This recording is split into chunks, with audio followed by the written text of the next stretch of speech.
მოგესალმებით, თქვენ უყურებთ სამედიცინო პოდკასტ ნინო მარგიშვილთან ერთად და როგორც ყოველთვის განვიხილავთ საინტერესო და აქტუალურ თემებს. ჩვენი დღევანდელი თემა არის სასარგებლო ბაქტერიები. თუ რა როლი აქვს სასარგებლო ბაქტერიებს ისეთი დაავადებების მართვაში, როგორც არის თირკმლის ქრონიკული უკმარისობა, სიმსუქნე და პრედიაბეტი. ბოლო წლების კვლევებმა გვაჩვენა, რომ ჩვენს ჯანმრთელობაზე გავლენას ახდენს არა მხოლოდ ჩვენი ცხოვრების წესი და გენეტიკური განწყობები, არამედ ჩვენი ორგანიზმის მიკრობიომიც, ანუ მიკროფლორა. როგორ მუშაობს ეს სისტემა, რა კავშირია ნაწლავის ბაქტერიებს თირკმლის ჯანმრთელობასა და მეტაბოლიზმს შორის და როგორ შეგვიძლია ჩვენი მიკრობიომის გაჯანსაღება. ამ და სხვა საკითხებზე სასაუბროდ ჩვენ მოვიწვიეთ კლინიკა ენ-მედიცის ექიმები, ენდოკრინოლოგი, მედიცინის დოქტორი, ასისტენტ პროფესორი ნათია ქათამაძე და ნეფროლოგი, მედიცინის დოქტორი, ასოცირებული პროფესორი ანა შამანაძე. მოგესალმებით, დიდი მადლობა რომ მობრძანდით ჩვენთან. ძალიან საინტერესო თემაა. დავიწყოთ საუბარი. ქაბატონო ანა, თქვენ მინდა გკითხოთ, ზოგადად რა არის ბაქტერია, რას ნიშნავს მეგობარი ბაქტერია და როგორ მოქმედებს ნაწლავის მიკროფლორა თირკმლის ფუნქციაზე? ის კიდევ ერთხელ მოგესალმებით, მადლობა მოწვევისთვის. ბაქტერია ზოგადად არის მიკროორგანიზმი, რომელიც არის ძალიან პატარა ზომის, ჩვენს ორგანიზმში არის ზოგადად 10,000 და მეტი სახეობის არის ცნობილი და ჩვენ ორგანიზმში ძალიან ბევრს ხვდებით. ზოგადად მინდა აღვნიშნო სულაც ერთი პატარა ფაქტორი ბაქტერიებთან და აი მიკროფლორასთან მიმართებაში. ბოლო პერიოდში ეს აქტუალურად წამოვიდა სიტყვა მიკრობიომი, რომელიც ნიშნავს არა მარტო ბაქტერიების, არამედ ყველა სხვადასხვა მიკროორგანიზმის კომბინაციას და ჩვენს ორგანიზმს უკვე დავხედავთ, გვაქვს სხვადასხვა ტიპის მიკრობიომი. ნუ დღეს კონკრეტულად ვისაუბრებთ ნაწლავის ფლორაზე, ანუ ნაწლავის მიკრობიომზე. და აღინიშნოს, რომ ჩვენს ორგანიზმში რა თქმა უნდა არა სასურველი არის, რომ იყოს ესეთი პათოგენური ბაქტერიები, რომელიც სხვადასხვა დაავადების გამომწვევია, თუმცა არის მთელი რიგი ეგრეთ წოდებული მეგობარი ბაქტერიები, რომლებიც ეხმარება ჩვენ ორგანიზმს და სიმბიოზურ დამოკიდებულებაში. თუ კონკრეტულად თირკმლის ფაქტორზე განვიხილავთ, აქ არის ერთი მნიშვნელოვანი ფაქტორი. არ მინდა ჩაითვალოს, რომ აი ეს მიკრობები თვითონ იწვევენ თირკმლის დაზიანებას ან ქრონიკულ პროცესს. აქ არის უკვე ის მდგომარეობა გასახელველი, რომ პაციენტს აქვს ქრონიკული დაზიანება, ანუ ეგრეთ წოდებული ურემიული მდგომარეობა, აზოტემია, აზოტემის სახელით, ასე ვთქვათ, არასამედიცინო ენით რომ მოვიხსენოთ, აზოტი არის ჭარბად ორგანიზმში, რომელიც თავის მხრივ უკვე მოქმედებს მიკროფლორაზე. ფლორაზე ძალიან ისეთი ორმხრივი დამოკიდებულება არის. ანუ ერთის მხრივ ეს ტოქსინები მოქმედებს ფლორაზე და ის ზუსტად მიკრობიომის, ანუ დისბაქტერიოზს იწვევს და ხდება განვითარება იმ მიკრობების, რომლებსაც თავის მხრივ დამოუკიდებლად შეუძლია ტოქსინების წარმოქმნა.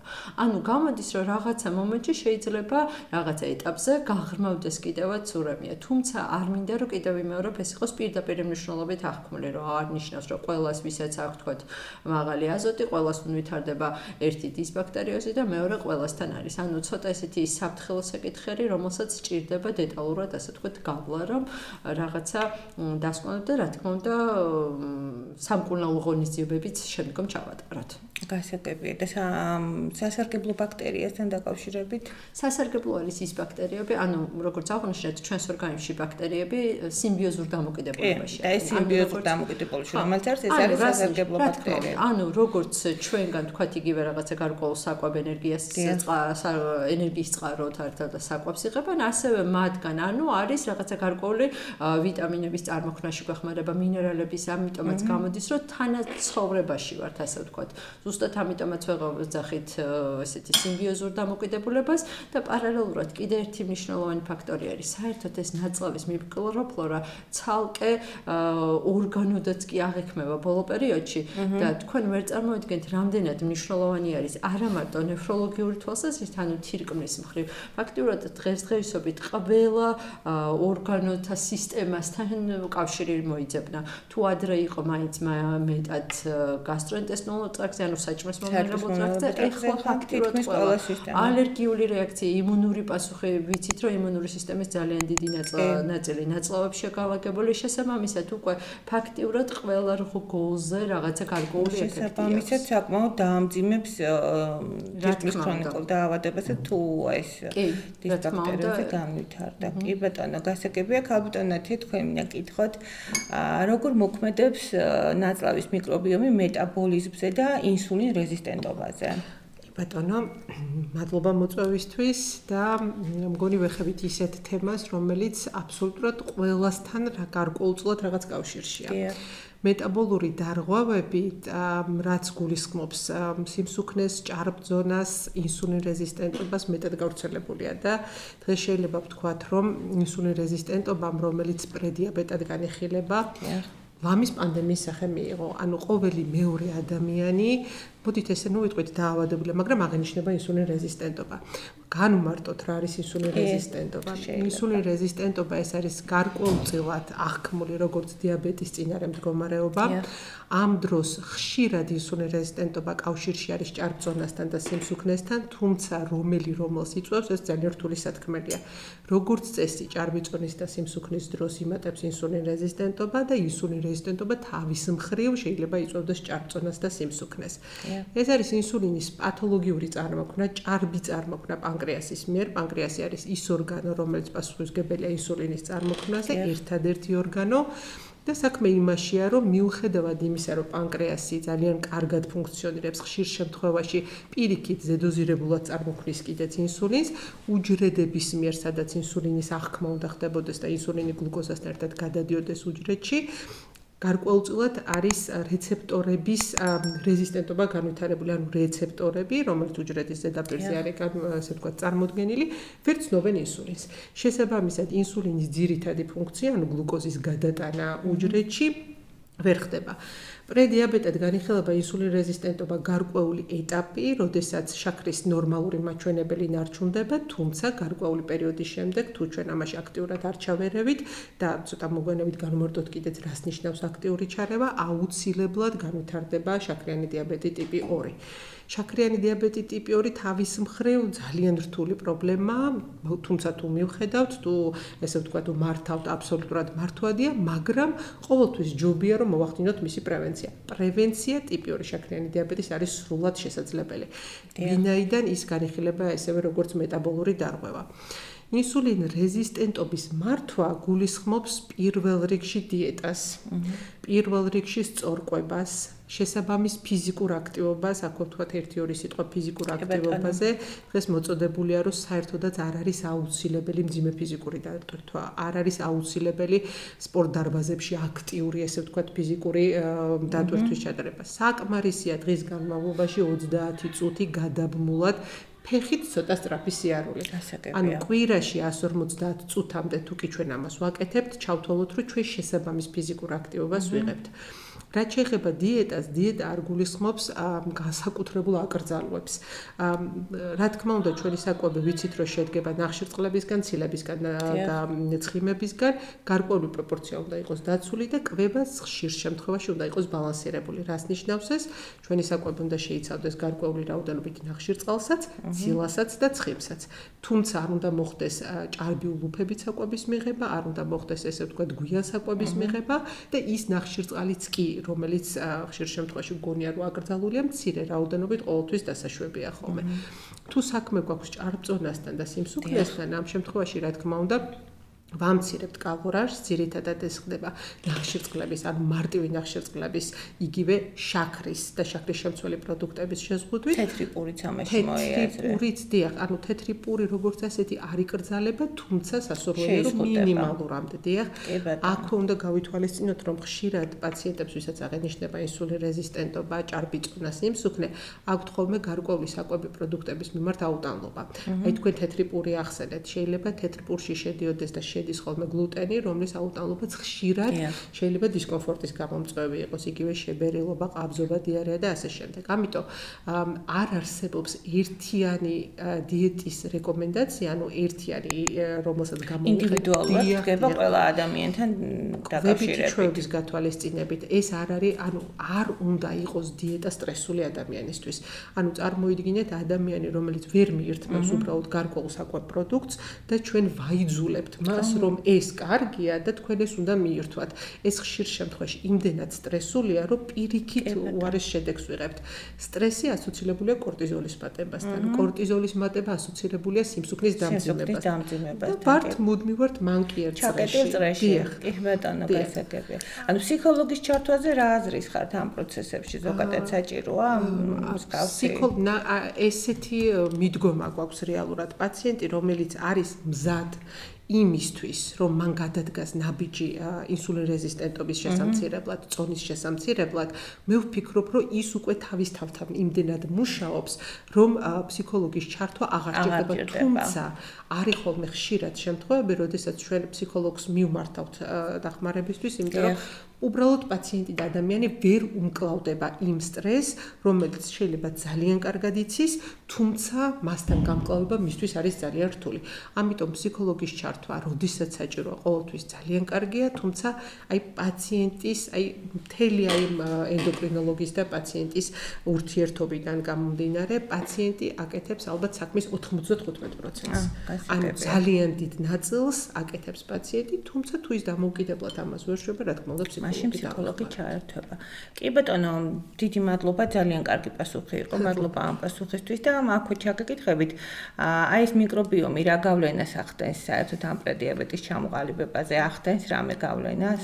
ბოლო კვლევებით ბაქტერიაზე. კი ბატონო, ანუ ჩვენს ყოველთვის გვაქვს ხოლმე, აი როგორც თქვით, რომ არ ვიცით რომელი რომელს იწვევს, ანუ ინსულინ რეზისტენტობა სიმსუქნეს თუ პირიქით სიმსუქნის დროს ინსულინ რეზისტენტობა.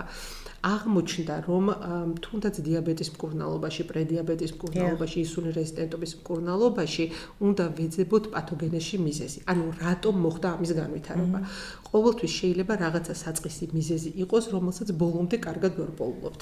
ბოლო კვლევებით აღმოჩნდა, რომ ნაწლავის მიკროფლორა არის ძალიან აქტიურად ჩართული აი ამ პროცესების განვითარებაში. ანუ როდესაც დარღვეულია ნაწლავის მიკროფლორა, ანუ ჭარბობს ესე ვთქვათ მეგობარი ბაქტერიები, იჩაგრება და უფრო მეტად მოდის ის ბაქტერიები, რომელიც არ არის სასურველი, უფრო აქტიურად მიმდინარეობს ესე ვთქვათ ინსულინ რეზისტენტობის ჭარბი წონის და სიმსუქნის ჩამოყალიბება. უფრო მეტიც შეისწავლეს და ნახეს, რომ ადამიანებს, ვინცაც აქვს ჭარბი წონა და სიმსუქნე, აქვთ აბსოლუტურად განსხვავებული ნაწლავის მიკროფლორა და შედარებით გამხდარ ადამიანებს აქვთ აბსოლუტურად განსხვავებული მიკროფლორა. ექსპერიმენტით ცადეს კიდეც ექსპერიმენტული ცხოველების, ესე ვთქვათ, ნაწლავის მიკროფლორა გადანერგეს სიმსუქნით დაავადებული, ესე ვთქვათ, ცხოველების ნაწლავში და შედეგი იყო მართლა საოცარი. ანუ იმდენად მოხდა წონის კლება, რომ აი ეს ახალი კვლევებია, როგორც ჩანს და კიდევ კვლევის პროცესია. ეს ცხოველებზე ძალიან საინტერესოა. ხრივ დავამატებ ერთი ახალი ანალოგიურად კვლევების დონეზე არის. ანუ ესეთი თეორიულად არის ჯერ ბოლომდე ჩამოყალიბებული არა ნაწლავის ფლორა, ანუ ახალშობილებს ფაქტობრივად სტერილური ფლორა აქვს. შემდგომ ხდება უკვე მოთესო იმ ფლორით, რაც არის ოჯახის წევრები. რა თქმა უნდა, რაღაცა სტანდარტული არის, რაც ყველა ადამიანისთვის არის, მაგრამ აი ეს ოჯახების მხრივ, როდესაც შეადარეს, აღმოჩნდა, რომ ერთ ოჯახს რაღაცა გარკვეული ერთი ესე ვთქვათ გაყვებათ რა, აი რაღაცა ერთი სანიშანი. ესეთი თეორიის დონეზე არის ესეთი მოსაზრება და მოხდეს აი ამ ახალშობილი ბავშვების ფლორის ტრანსპლანტაცია უხეშად რა თქვა. თუმცა ჯერჯერობით მაინც ბევრი ინფორმაცია არც ამაზე არ არის და როგორც ნათია მოგვახსენა, მხოლოდ ექსპერიმენტულ დონეზე არის ეს ყველაფერი. თვითონ ტექნიკურად, აზრობრივად ძალიან იმედის მომცემია, მაგრამ კიდე არის მეორე მხარე თუ როგორ მოხდება ამის შესრულება. ამიტომაც ესეც გასათვალისწინებელია. ძალიან საინტერესოა, ჩვენ აუცილებლად თქვენს დარწმუნებული ვართ აყურს ადენო ჩვენც და რამე შეახლეთ თუ ექნება სიამოვნებით ველოდებით, შემდეგ კიდევ ძალიან საინტერესო თემა არის. თქვენ მინდა კითხოთ ქალბატონო ანამ პრებიოტიკები და პრობიოტიკები. ანუ რამდენად მნიშვნელოვანია თირკმლის ქრონიკული დაავადებების მქონე პაციენტებისთვის და შეიძლება თუ არა თირკმლის ქრონიკული უკმარისობის პროგრესირება შეაჩეროს ამ პრეპარატებმა. და რა პრეპარატებია ეს რომ ავუხსნათ ჩვენს მსმენელს? ანუ ნახეთ როგორი რაღაცა არის მოგახსენეთ, რომ როდესაც აზოტოვანი ცვლის, როდესაც თირკმელი ვერ მუშაობს, ხდება აზოტოვანი ცვლის პროდუქტების შეკავება. ანუ რასაც თირკმელი სარკმელი უნდა ასრულებდეს ნორმაში, ის კავდება ორგანიზმში, ვეღარ ხდება გამოდევნა და ფაქტიურად ყველა ორგანოთა სისტემაზე მოქმედებს, მათ შორის ნაწლავის ფლორაზეც. ანუ ხდება უკვე რა თქმა უნდა გვერდება ბალანსი, კარგ და ცუდ ბაქტერიებს შორის მაგრიტივიერით რომ ვთქვათ და წარმოიქმნება სიჭარბეში გვაქვს ის ბაქტერიები, რომლებსაც შეუძლიათ თავად დამოუკიდებლად ცოტა სხვა ტიპის ტოქსინების წარმოქმნა.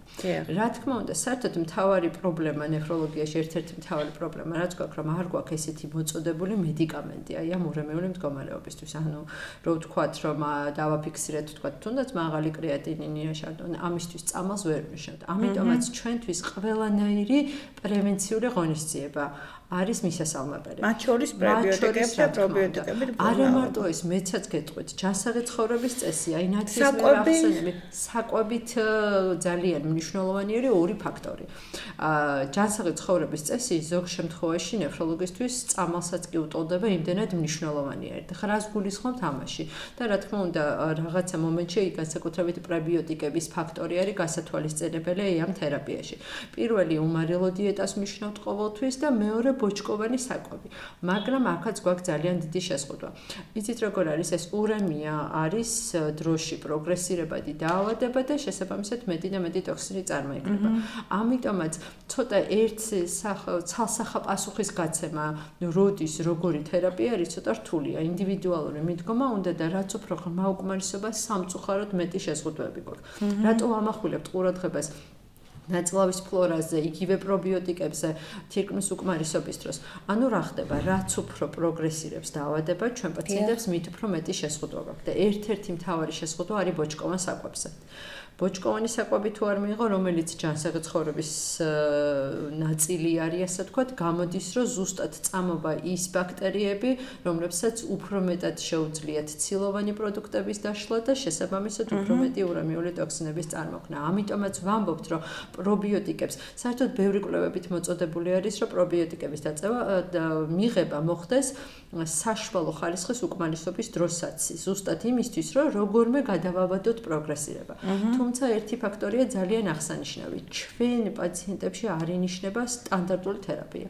ანუ რას გულისხმობს სტანდარტული ხანგრძლივობის? თქვათ თუ კი ზოგადად მოწოდებული არის პრობიოტიკების გამოყენება, თუნდაც დადგენილი დისბაქტერიოსთვის, რომ საშუალოდ თქვათ თვემდე უხეშად რომ ავიღოთ, ჩვენ შეიძლება დაგჭირდეს სამთვიანი კურსი მკურნალობა. არა მარტო ინდივიდუალური ფაქტორი, არამედ ეფექტი ცოტა რთული მისაღწევია თავიდან. ამიტომაც ვამბობთ, რომ ნამდვილად მნიშვნელოვანია და კიდე რაც მინდა ძალიან აღვნიშნო.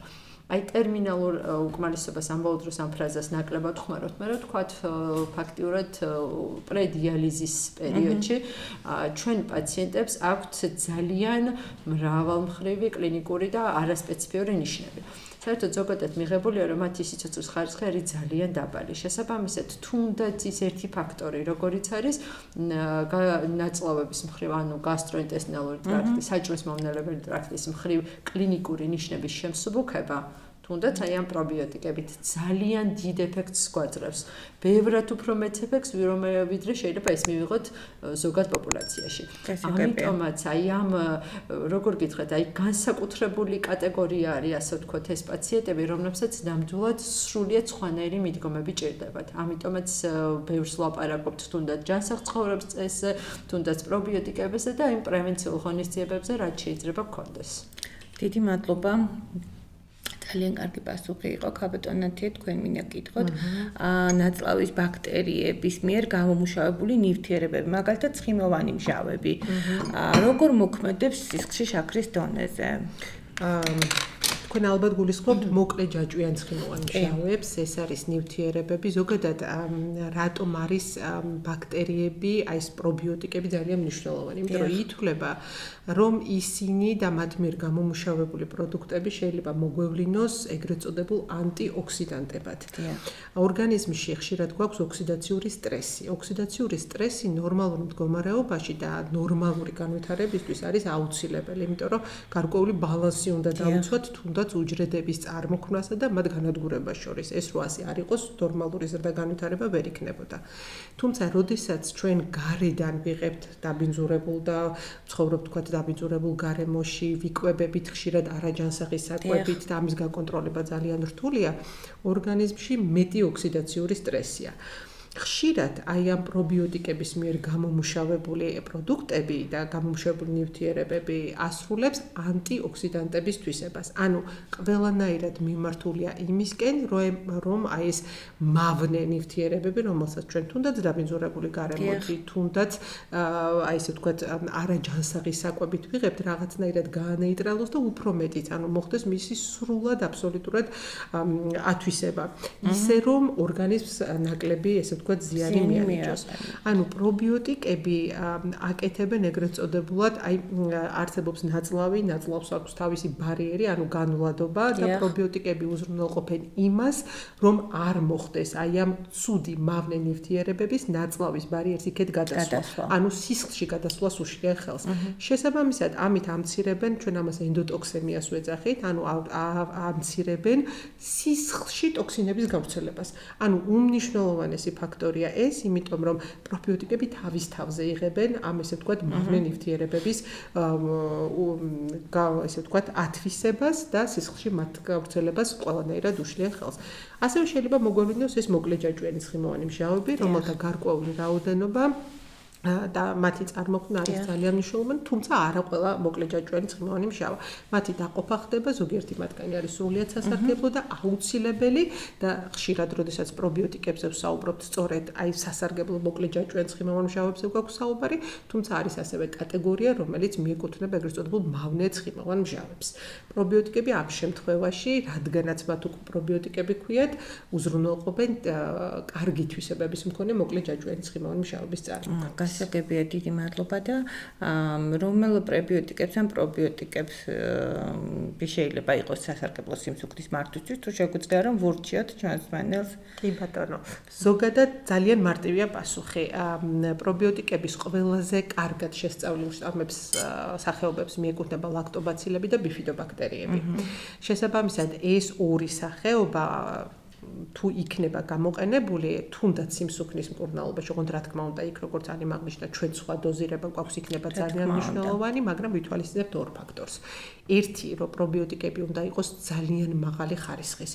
ეს არის ცოცხალი მიკროორგანიზმი. ამიტომ, როდესაც ხდება პრობიოტიკების მიღება, პერორალური, ესე ვთქვათ, ტაბლეტების სახით, ჩვენ დარწმუნებული უნდა ვიყოთ, რომ ვიღებთ სუფთა სახის ძალიან მაღალი ხარისხის წარმოიდგინეთ ცოცხალ მიკროორგანიზმს. და მეორე, ძალიან მნიშვნელოვანია ასევე ინდივიდუალურად მოხდეს ნაწლავის მიკროფლორის განსაზღვრა.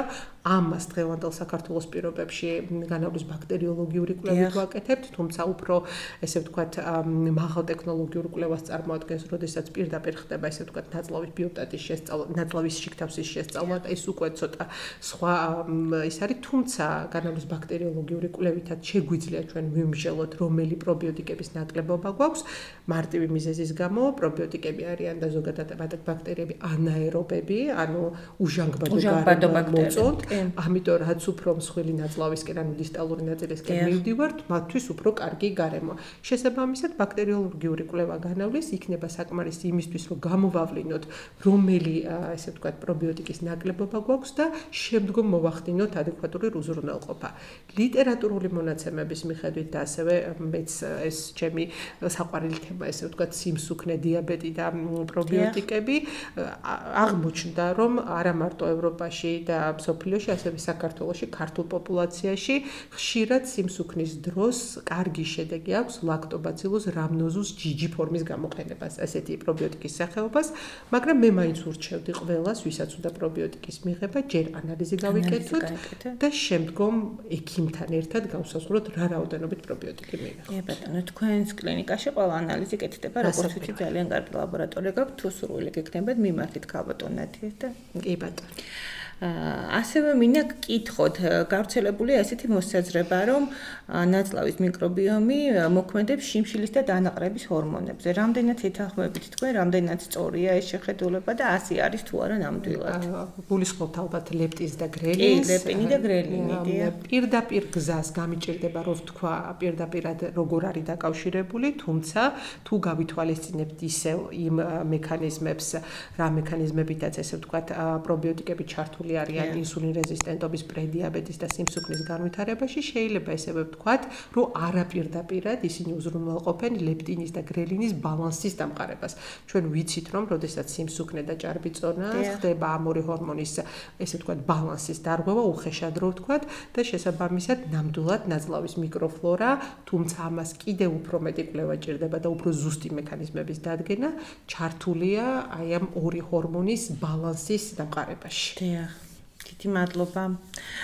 ჩვენ ვიცი სხვა თემა გვაქვს, მაგრამ მინდა გთხოვოთ სიმსუქნე ძალიან ბევრი ადამიანისთვის პრობლემა არის ჩვენ საუკუნეში, ჩვენს პოპულაციაში სამწუხაროდ და ძალიან ბევრ მიზეზზე ვისაუბრეთ. ჩვენ ახლა კიდე რა მიზეზებია უხშირესი და ესეთი გამომწვევი მიზეზები სიმსუქნის, რომ ვუთხრათ ბარემ ჩვენს მენელს საინტერესო იქნება დარწმუნებული ვარ. თუ ვთქვათ, დავიწყებთ ყველაზე მარტივი, აი ესე ვთქვათ, სიმსუქნის მიზეზი, ეს არის, როდესაც ხდება კალორიების მიღებასა და დახარჯვას შორის, ასე ვთქვათ, ბალანსის დარღვევა. როდესაც უბრალოდ ვიღებთ უფრო კალორიულ, მეტ კალორიას და ვერ ხდება, ვთქვათ, ამ კალორაჟის დახარჯვა. ხშირად, როდესაც პაციენტები მოდიან ხოლმე ვიზიტზე, მეუბნებიან, რომ იცით რა, მე არ ვიკვებები ისე, რომ მე ხა ამ წონის ვიყო. და ამ შემთხვევაში ძალიან კარგი მეთოდი გვაქვს. 10 დღის განმავლობაში, 1 კვირის განმავლობაში ვთხოვთ ხოლმე კვების დღიური წარწერას. ანუ ვთხოვთ, რომ ყველა დეტალი, ოღონდ აუცილებლად უნდა ჩაგვენიშნოს. აი თქვენ ვერ წარმოიდგენთ როგორი შედეგები, ანუ უბრალოდ ვერ ახდენენ იმის აღქმას, რას მიერთმევენ. ეს არის ყველაზე ხშირად, როდესაც უბრალოდ ჩვევაში გვაქვს გადასული, ანუ ეს არის უბრალოდ კვებითი დამოკიდებულება, ანუ კვებითი ჩვევა, როდესაც მივირთმევთ ისე, რომ ამას ვერ ვაცნობიერებთ. ხშირი წახემსებებით საკვებს და საკვებს შორის და ასე შემდეგ. ის წახემსება არ ითვლება კვებად. აი ესე ფიქრობენ და შესაბამისად ის იმდენად დიდ კალორიას აგროვებს, ესე ვთქვათ, დღის მანძილზე, რომ მისი დახარჯვა, რა თქმა უნდა, არ ხდება და შესაბამისად ეს არის ყველაზე ხშირი მიზეზი. მეორე ყველაზე ხშირი მიზეზი და ამ ბოლო დროს არ ვიცი, ალბათ დღევანდელი მდგომარეობის ყველაფრის გათვალისწინებით ეს არის სტრესთან ასოცირებული. ნამდვილად ეს არის სტრესს ინდუცირებული სიმსუქნე, ისევ და ისევ კორტიზოლის ჭარბწარმოქმნასთან დაკავშირებული, ყველას გვაქვს რაღაცა პრობლემა, თუმცა ხშირად არის ხოლმე, როდესაც ეს სტრესი იმდენად დიდია და ყველა ფსიქოტიპი განსხვავებულია, ხო, სტრესთან გამკლავება გვიჭირს ხოლმე, როდესაც სტრესის დიდი დონეა, ამ შემთხვევაში ბევრია კორტიზოლი, კორტიზოლი თავის საქმეს აკეთებს, ანაბოლური ჰორმონია და შესაბამისად კორტიზოლს ჭირდება ქვემოთ დაწევა, ანუ სტრესთან გამკლავება გვჭირდება. და არის ესევე დაავადებები, სხვა სახის დაავადებები, რომელიც უკვე უშუალოდ თვითონ არიან, ესე ვთქვათ, სიმსუქნის გამომწვევი. მაგრამ ყველა შემთხვევაში ეს არის, ვთქვათ, კვების ჩვევით სტრეს ინდუცირებული თუ სხვა დაავადებასთან ასოცირებული, აი მერწმუნეთ, თუ პაციენტი, თუ ადამიანი მოინდომებს, ოღონდ თვითონ გაითავისებს იმას, რომ მას ეს ჭირდება, ძალიან წარმატებულია ყველა შემთხვევაში.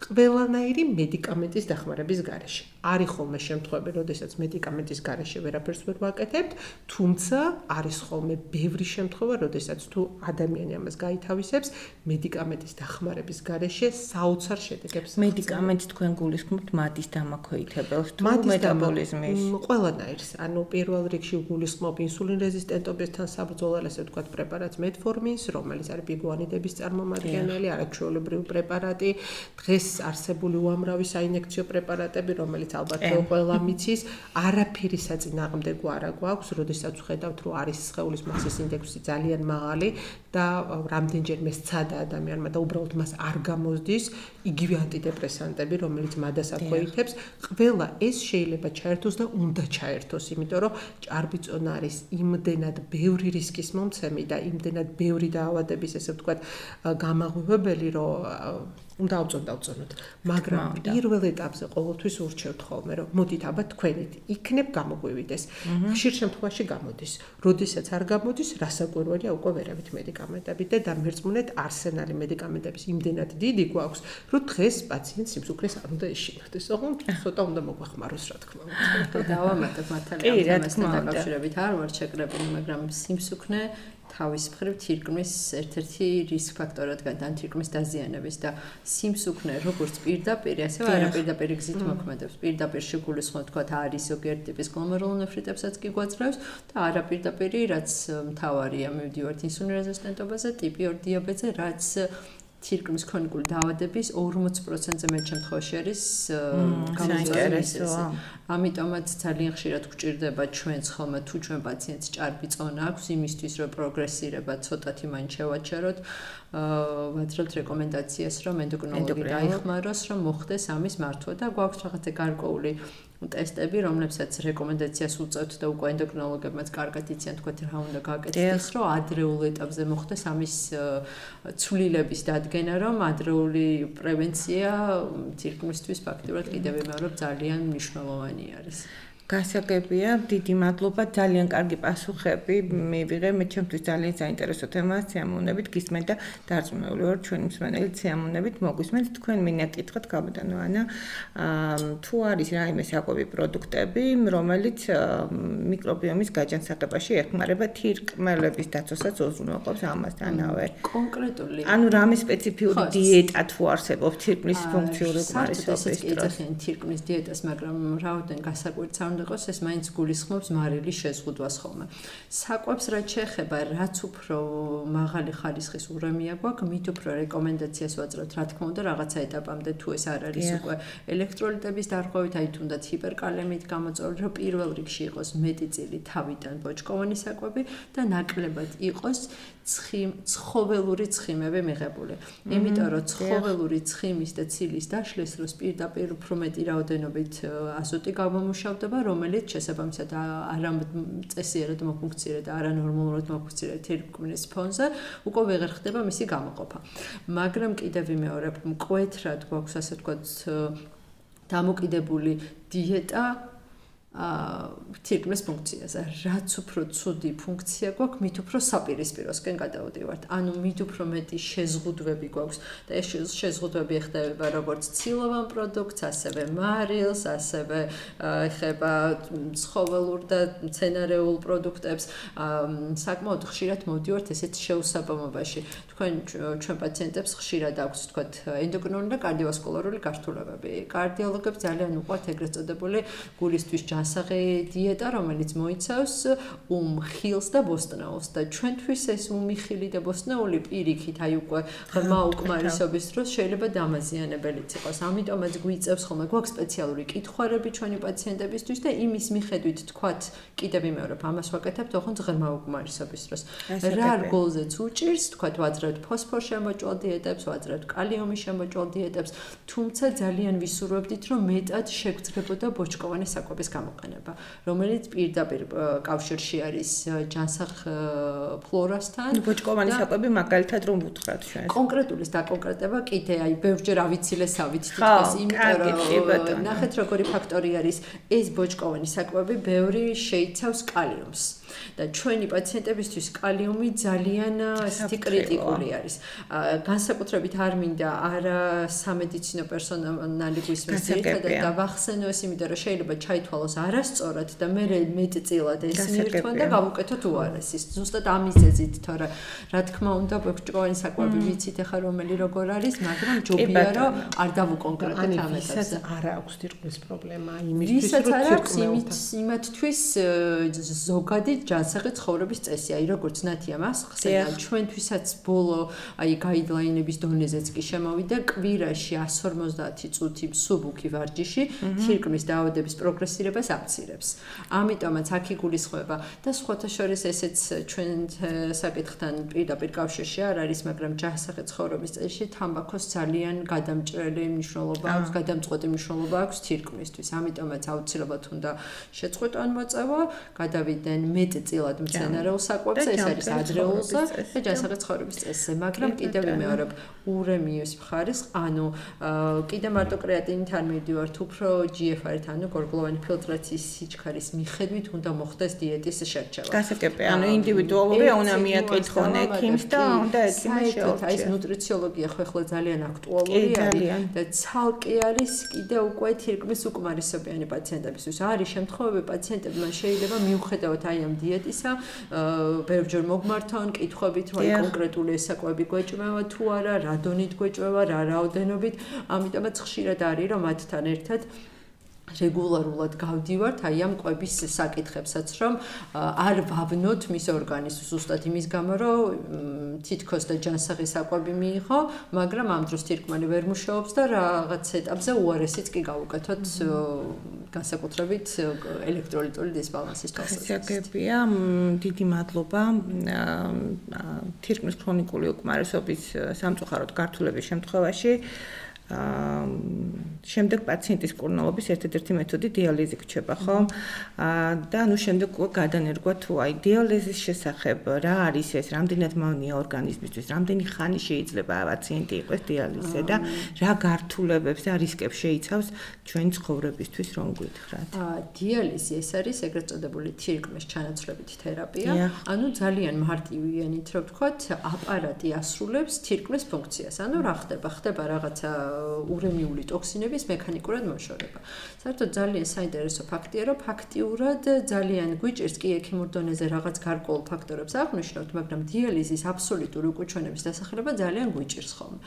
და მეორე, რა თქმა უნდა, ვერ ვიტყვით, რომ დიალიზი არის ისეთი პროცედურა, რომელიც გართულებების შემცველი არ არის, ესეთი მარტივი არის, მარტო უკვე ვახსენე, რამხელა ესეთი ემოციური ფაქტორი გვაქვს. საერთოდ დიალიზის დაწყებას ესეთი კრიზისულ ფაზასაც უწოდებენ, იმიტომ რომ განსაკუთრებით იმ შემთხვევაში, როდესაც ჰემოდიალიზებს საუბრობთ, ჰემოდიალიზი არის ისეთი ტიპის დიალიზი, როდესაც პაციენტი კლინიკასთან მჭიდრო კავშირში უწევთ, როგორც წესი კვირაში 3 ჯერ ამ ცვლებში სიარული, ანუ გამოდის ის, რომ მათი ცხოვრების ყველა სფერო იცვლება. ეს ახდენს გავლენას როგორც ოჯახის წევრებზე, მათ სამუშაოზე და ასე შემდეგ. ერთ-ერთი რთული გართულების თვალსაზრისით ეს ემოციურ სფერო და დეპრესიების სიხშირე ნამდვილად გვაქვს. არის პროცედურასთან დაკავშირებული გართულებები, მაგალითად სისხდენები, მაგალითად თქვათ ჰიპოტენზიები, ანდაც პირიქით ჰიპერტენზია, მაგრამ აზრი ის არის, რომ ვადობრივად თუ ჩვენ პაციენტს ვუზრუნველყოფთ კარგი სისწრაფოვანი მიდგომით, ანუ მარტივად დავაკავშირებთ პაციენტს აპარატთან, ფაქტიურად 10 წლეულებიც კი შეიძლება იყოს დიალიზი. თუმცა გვაქვს ასევე მეორე ტიპის დიალიზი, რომელიც ძალიან ნაკლებად არის ცნობილი განსაკუთრებით არასამედიცინო სფეროსთვის, რომელსაც ვუწოდებთ პერიტონეულ დიალიზს, ანუ მუცლის დიალიზს ვუწოდებთ, რომელიც შემთხვევაშიც პაციენტი არ არის დაკავშირებული კლინიკასთან, ტარდება სახლში, აქვს კიდე თავისი ქვეტიპები და ღამის დიალიზიც არის, ამიტომაც აი აქ უფრო გვაქვს მეტი შეზღუდვები, ყველა პაციენტთან ამას ვერ განვიხილავთ, მაგრამ თუ არის საშუალება, ნაკლებად ტრამული არის. რატოა ნაკლებად ტრამული? ყოველი დიალიზის სეანსის დროს აი ისევ ნაწლავის ფლორას დაუბრუნდეთ. ზოგადად აი ნათიამაც ახსენა, რომ როდესაც გვაქვს დისბაქტერიოზი, დარღვეული არის ბარიერი და ესე თქვათ ტოქსინები შეიძლება მოხვდეს სისხლში. ანუ ენდოტოქსინემია განვითარდეს. თქვენ წარმოიდგინეთ, როდესაც გვაქვს თირკმის უკმარისობა, აი ამ ბარიერის დარღვევაზე არა მარტო ეს დისბაქტერიოზი, არამედ თვითონ ტოქსინიც მოქმედებს. ანუ ესეთი მოსაზრება გვაქვს, რომ დიალიზზე განსაკუთრებით მყოფ პაციენტებში მიდის ესე კლინიკურად გამოვლენილი, ოღონდ არაკლინიკურად გამოვლენილი ქრონიკული ანთებითი პროცესი. რაც თავის მხრივ უკვე იმდენ მნიშვნელოვანი არის, ზუსტად ვამბობთ მაგიტომაც, რომ აი ამ პრობიოტიკების ანტიოქსიდანტური ეფექტი აქ კიდე უფრო წინა აღსანიშნავი არის და წინა პლანზე არის წამოსაწევი. გარდა იმისა, რომ კლინიკურად ვეხმარებით, ასევე შეიძლება აი ის მხარეც მოუგვაროთ პაციენტებს. ამიტომაც აქ ხშირად შეიძლება ანალიზის გარეშეც კი, რა თქმა უნდა, ანალიზი იმაში გვეხმარება, ზუსტად ვიცოდეთ, თქვათ თუ ჩვენ პაციენტს ლაქტობაცილები აკლია, უფრო ლაქტობაცილებით ხო, მაგრამ თუ მანდა მაინც არ გვაქვს, აი არის რაღაცა კონკრეტული შემადგენლობა, ეს არის ლაქტობაცილების, ეს არის ბიფიდობაქტერიების და ეს Staphylococcus კომბინაცია, რომელიც ჩვენ პაციენტებზე ძალიან კარგად მოქმედებს. ცოტათი განსხვავებული, თქვათ, ენდოკრინული დაავადების მქონე თუ სიმსუქნის და ჭარბიწონის მქონე პაციენტებისგანაც. და საერთოდ დიალიზი და მასთან ასოცირებული რაღაცა გართულებებზე მეტად ვიტყვი, პაციენტის ფაქტორები ძალიან ისეთი ცალკე და მკვეთრად განსახილველი საკითხი არის საკმაოდ მტკივნეული ჩვენი პაციენტებისთვის. და საფრთხილო მიდგომას მოითხოვს, რასაკვირველია, მადლობა. რადგან ენდოკრინოლოგი ყავს ვისარგებლებ და ჩავეკითხები აქვე სტუმრად, რამდენად შეიძლება რომ აი ნაწლავური მიკრობიომის დაზიანებამ ფარისებრ ჯირკვალზე მოახდინოს გავლენა ფარისებრ ჯირკვლის ჰორმონებზე. შესაძლებელია მსგავსი რამე თუ გამორიცხულია? ზოგადად თეორიულად შესაძლებელია და ასევე ლიტერატურის მონაცემების მიხედვით, ვინაიდან ფარისებრი ჯირკვლის დაავადებების უმრავლესობა მაინც დაკავშირებულია ქრონიკულ აუტოიმუნურ თიროიდიტთან. ეს არის ჰაშიმოტოს თიროიდიტი, რომელიც, რა ვიცი, მოსახლეობის უმრავლესობას სწორედ ეს დიაგნოზი აქვს. ეს არის იმუნური სისტემის დეფექტი. ანუ იმუნური სისტემა არასწორად წარმოქმნის, ანუ ვერ ცნობს საკუთარ ორგანოს ფარისებრ ჯირკვალს და მუდმივად ახდენს მის დაზიანებას ანტისხეულები.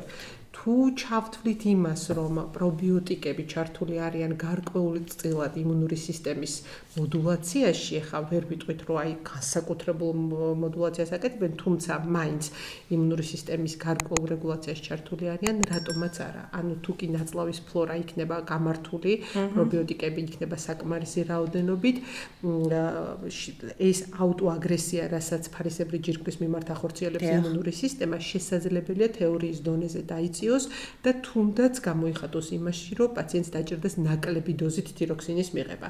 ეს ალბათ უფრო ძალიან კარგი საკითხია, ძალიან მნიშვნელოვანი საკითხია და უფრო ღრმა კვლევებს საჭიროებს, მაგრამ მე ვფიქრობ, რომ კავშირი ისევ იმუნური სისტემის თვალსაზრისით ნამდვილად იქნება. დიდი მადლობა.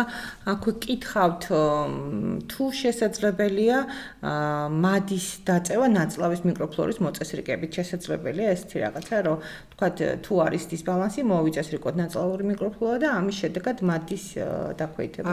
ზოგადად მადის რეგულაციაში, როგორც არაპირდაპირად ლეპტინზე და გრელინზე ვთქვით, ასევე ძალიან მნიშვნელოვანია იმის გათვალისწინება, რომ როდესაც ნაწლავის ფლორა დარღვეულია, ანუ რაღაცა დისბიოზი გვაქვს, ამ დროს პაციენტებს აქვთ ძალიან ბევრი დისპეპსიური ხასიათის ჩივილი, რაც ზოგადად ძალიან შემაწუხებელია. აი ამ დისპეპსიური ჩივილების ფონზე მადა დაკარგულია, თუმცა როგორც კი აი დისპეპსიური ჩივილებისგან შედარებით გათავისუფლდება, პირიქით მადა ძლიერდება. ანუ ძალიან დიდი დისბალანსია.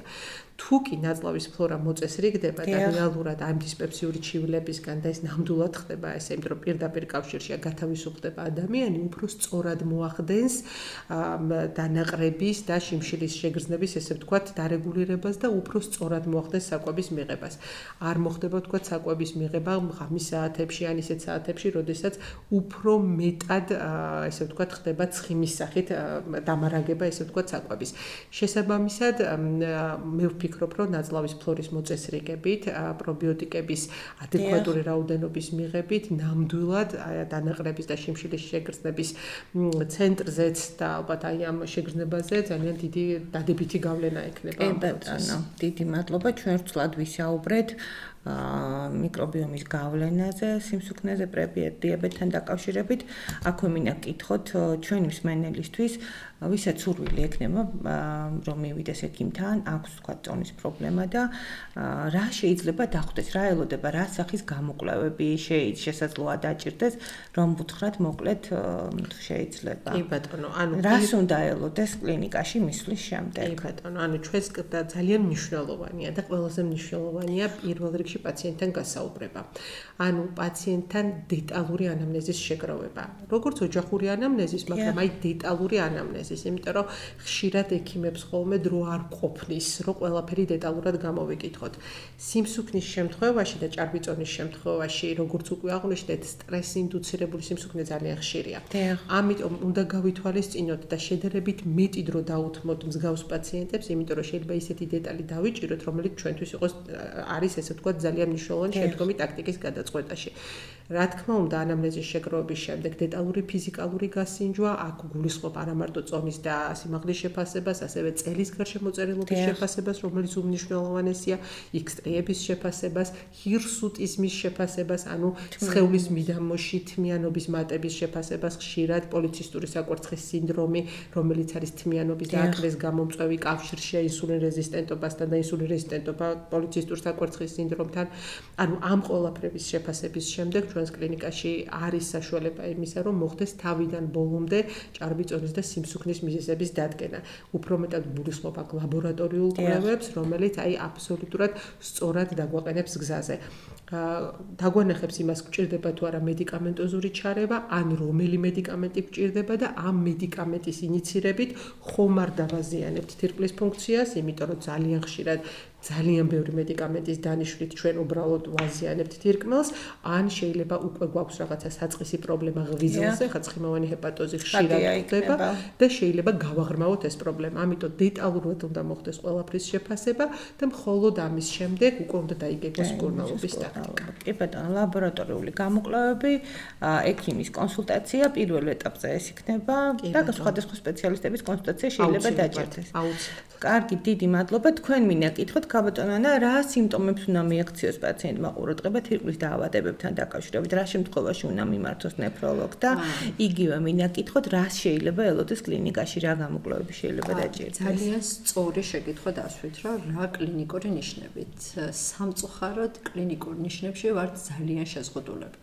ანუ ადრეულ ეტაპზე ჩვენი პაციენტი შეიძლება ერთი იყოს სრულიად უსიმპტომო, ან კონდეს ისეთი არასპეციფიური კლინიკური ნიშნები, როგორც არის მაგალითად არტერიული ჰიპერტენზია, რომელიც ასაკთან მიმართებაში ყოველთვის როგორც წესი, კი პირველ რიგში კარდიოვასკულური დაზიანებით არის, თუნდაც ენდოკრინული დაზიანებით გამოწვეული შეიძლება კონდეს შეშუპება. აზრი ის არის, რომ ძალიან მნიშვნელოვანი არის საბაზისო კვლევების ჩატარება. რა თქმა უნდა, ხანდახან არის, რომ პაციენტი მოდის, რომელმაც უკვე იცის, ან ქონდა უკვე ჩატარებული ანალიზები, ან ექიმა კონკრეტულად მიზანმიმართულად გამოგზავნა ნეფროლოგთან. მაგრამ ესე ვამბობთ, რომ თუ წარმოვიდგინოთ, რომ არანაირი ინფორმაცია თირკმელზე არ გვაქვს და გვინდა შემოწმება, სულ მცირე სამი კვლევას მოიცავს. ეს არის კრეატინინის განსაზღვრა, ეს არის შარდის საერთო ანალიზი და ეს არის საშარდე სისტემის ეხოსკოპია. ამ სამით ვაფასებთ უკვე ღირს გაღრმავება და რა ეტაპზე. თქვათ არის კიდე ჭარბწონასთან თუ კავშირს გავავლებთ, მაგალითად და მოწოდებულიც არის და რომ თუ ტესტ-ჭხირით არ გვაქვს, ანუ შარდის ანალიზში არ ფიქსირდება ცვლილებები, მერე ჩატარდეს მიკროალბუმინურის კვლევა, რომელიც კიდევ უფრო ადრეულ ეტაპზე დაადგენს დაავადებას. იმის და გამო, რომ ჩვენი პაციენტები, საქართველოში არა მარტო, ზოგადად პაციენტი ძალიან ხშირად რატომ იმართავს ექიმს, რაღაცა აწუხებს და ამის ძიებას იწყებს. ერთ-ერთი ცნობილი თირკმლისთვის არის, რომ არის თირკმლის ტკივილი, აი ესეთი კოლიკას, რასაც ეძახიან თოთ ხალხში, რაც რეალურად ჩვენ პაციენტებს აქვთ მხოლოდ იმ შემთხვევაში, თუ არის თირკმელში კენჭები, ანუ კენჭის დაზვერვა, როდესაც. ხო, ამიტომაც ხშირად, როდესაც მოდიან, თუნდაც შეიძლება ძალიან ღრმა უკმარისობა ქონდეს, ძალიან ბევრი ცვლილებები თირკმლიდან გამოვლენილი, გვიწევს მათთან ესე ახსნა დეტალურად, რატომ არ ტკივათ, რატომ არიან უსიმპტომო, რომ ხელა მნიშვნელობა აქვს მათი რეგულარული ანალიზების ჩაბარებას. ანალიზი ნეფროლოგისთვის არის ყველაფერი. წარმოიდგინეთ, აი ცოტა ესეთი სიტუაცია დავხაზდეთ, არც კლინიკა აწუხებს, არც წამალი გვაქვს, ამიტომაც ვამბობთ, რომ ეს ჯანსაღრიცხოვების და დროულად სწორად გაწერილი ანალიზების და გეგმა ფაქტიურად ყველაფერს. მაშინ აქვე ჩაგეკითხებით. არიან რისკ ჯგუფები, რომელთაც ურჩევთ, რომ სკრინინგულად გაიკეთონ ეს კვლევები, აი დრო ჩამოგვითავოთ. რისკ ჯგუფში ვინ შედის? ეს არის დიაბეტიანი პაციენტები, ჭარბი წონის მქონე პაციენტები, პაციენტები, რომლებსაც აქვს ჰიპერტენზია, ანუ ესენციური ჰიპერტენზიაც კი, ასაკს აქვს გასათვალისწინებელი, ზოგადად კი არის, რომ ასაკთან ერთად უკვე იწკლევს მინიმალურად თირკმლის ფუნქცია, მაგრამ ეს ფაქტორიც არის და აი რა ასაკიდან მაგალითად. იცით როგორ არის? აქაც დამოკიდებული არის თანხმობ დაავადებებზე, მაგრამ ზოგადად ნორმალურ ფიზიოლოგიურად, თუმცა არ გულისხმობ, რომ აქ გამოგვაქვს უკვე უკმარისობას. ნორმალურ ფიზიოლოგიური მდგომარეობაში დაახლოებით 60 წლის ზემოთ მსუბუქად შეიძლება თირკმლის ფუნქცია იკლოს. მაგრამ კიდევ ვიმეორებ, ეს არ უტოლდება იმას, როდესაც უკვე თირკმლის ქრონიკული დაავადების დიაგნოზი გამოგვაქვს. ამიტომაც კიდე და ძალიან გამიხარდება თუ ჩვენი მსმენელები სწორედ მიიღებენ იმას, თუ რამდენად მნიშვნელოვანი არის საბაზისო კვლევების ჩატარება.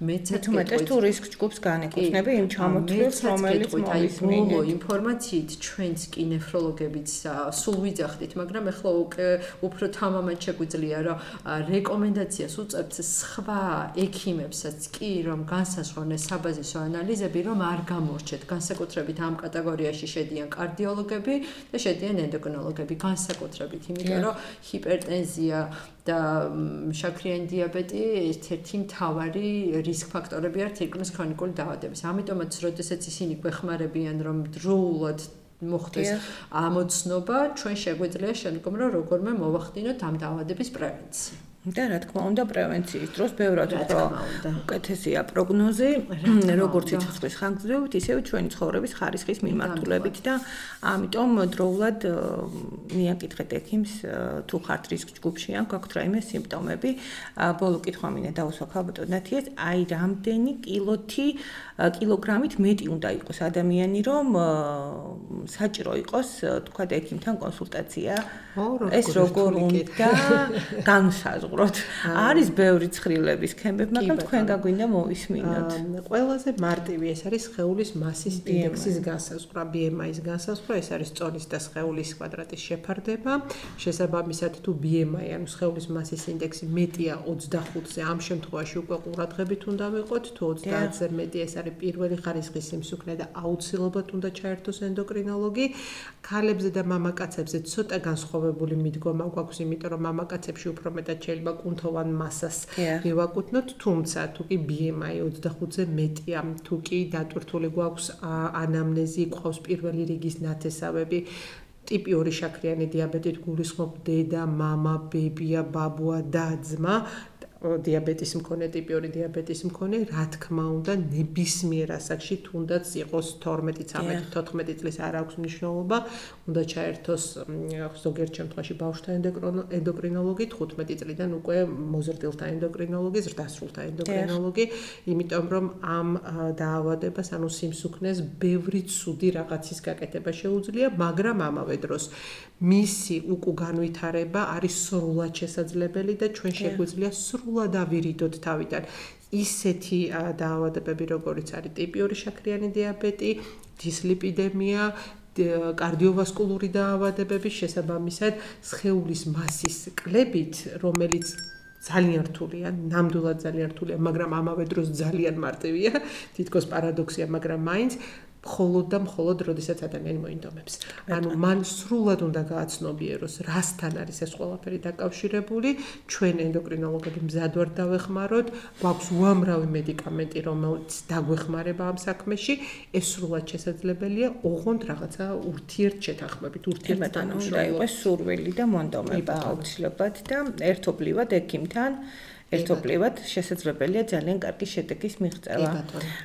თქვენ ხომ არ გინდათ რამე დაამატოთ ისეთ იმ საკითხს, რასაც ჩვენ არ შევეხეთ პირობითად, რამე ხომ არ გინდათ უთხრათ ჩვენს მსმენელს? მე ვისურვებდი, რომ ნაკლები, ანუ ეს პრობლემა, რაზეც ახლა ჩვენ ვსაუბრობთ, უფრო ადვილად მართვადი იყოს და ჩვენი დღევანდელი თემა ზუსტად ნაწლავის მიკროფლორა და პრობიოტიკები არის ერთ-ერთი გზა, რომელიც უფრო მეტად დაგვეხმარება იმაში, რომ ნაკლები ჭარბი წონის სიმსუქნე და პრედიაბეტი იყოს. დანარჩენი უკვე იმდენად ვითარდება მეცნიერება, რომ დარწმუნებული ვარ, თუნდაც შაქრიანი დიაბეტის პრევენცია უკვე უფრო მეტად წარმატებული იქნება და ნუ ტიპი 1 შაქრიანი დიაბეტის შემთხვევაში ინსულინის ანალოგი გვექნება რამე, რომ ესე ვთქვათ, ეს მრავლობითი ჩულეტები ავირიდოთ თავიდან. დიდი მადლობა, თქვენ ხომ არ გინდათ რამე?